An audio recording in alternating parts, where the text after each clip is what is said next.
It is it's day something after transfer. It's like a week after transfer. And we're in the 2-week wait, and it's torturous. My friends have said a million times, because they're lovely, is how do I help, and what can I get you, and what can I bring you, and what can we do? And you never really know what you need until you need it. So I figured, let's talk about the absolute best IVF gift bag that you could possibly give somebody that you love that's in the heat of IVF. So they're gonna think that the needles are the worst part, and they're gonna think that the egg retrieval is pretty bad. What they don't know yet is that the 2-week wait is the worst thing ever. It's like torture. You just want to start eating your own hair. So here's what you can do in that 2-week wait to make your dear friend feel better. And I will tell you that this started because one of my really wonderful girlfriends gave me this lovely IVF gift bag. So I just started built on it. So it started off with these really cute little messages. IVF for the win, you're number one.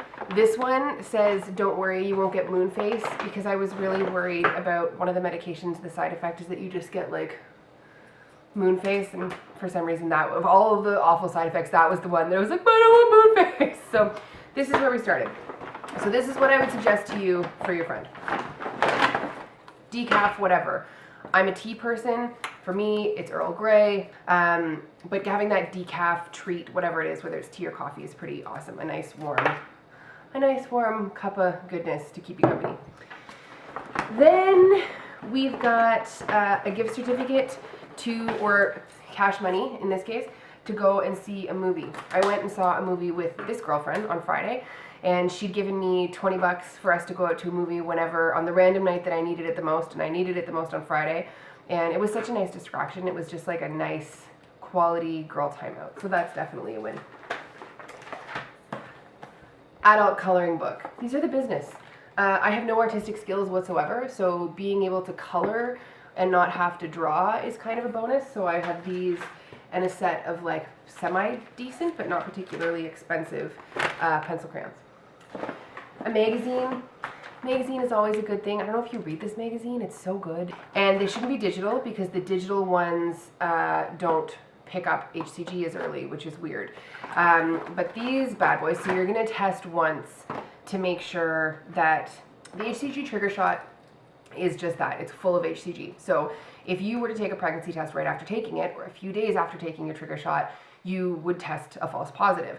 So at some point, you end up doing a test just with the hopes that you're going to get a negative, so that if you get a positive in the future, you know that it's a real positive and it's not leftover meds. So I did that. I did one on Saturday, and it was negative, but I still just kept looking at it and put it in my purse so I could check it after we went out, just in case maybe it turned positive. Even though I was hoping for a negative and I knew it was way too early, there was still that moment where it was but maybe. Anyway, so a couple of decent pregnancy tests that aren't digital, because who are we kidding? She's going to use one a day because we're crazy. And then this one's just a little bit of fun. A little moisturizer and a nail polish, make you feel pretty, give your fingers a little sparkle, and a gift card to go and pick up a book. I know that I got a Chapters gift card, and I went out and I bought myself just some I'm not even going to tell you what it is. It's embarrassingly bad, trashy, bad, something you'd read on a beach with a really large margarita in your hand. But it's pretty nice, and it's a nice distraction just to be able to throw yourself into something and not think about what's going on.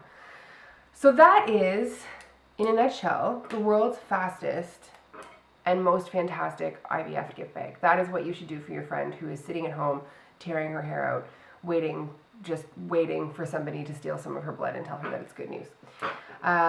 We can test. When can we test? We can test 4 days from now, most likely. Some people don't test before beta. I don't know how you people do it. I don't think I can wait. And I don't think I can wait the time. Just waiting to find out how our embryos did, and spending the morning feeling really hopeful and really just looking forward to the news, and then getting the news and it being crappy was really hard. And I was at work and I was in this training, and the rest of the day was just kind of shot because I was so bummed. So I don't want to do that this time. I would rather take a test in the morning and know if it's going to be negative and know if it's going to be bad news, because I don't want to sit around and wait for crappy news all day and hope and pray and cross my fingers. And You know, I'd rather just know and go into it knowing, and then maybe there's somehow a magical happy surprise at the end of that particular rainbow. But that level of disappointment is unparalleled at this point in my life, so I would not like to repeat it. And other than that, there's not a ton going on. Symptom spotting like crazy, even though I'm on progesterone, which gives me all of the symptoms of being pregnant. You can't help yourself. You're so desperate for any type of glimpse that it's going to be good news that it's fully impossible not to just think about every single thing.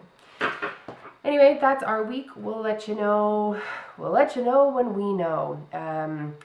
We're going to test on Friday, like I said, and if we happen to accidentally test before then and get a good result, we'll let you know. But for all of you who are waiting, I hope your waiting is less torturous than mine, even though I know it isn't. And we'll let you know what goes on. Okay.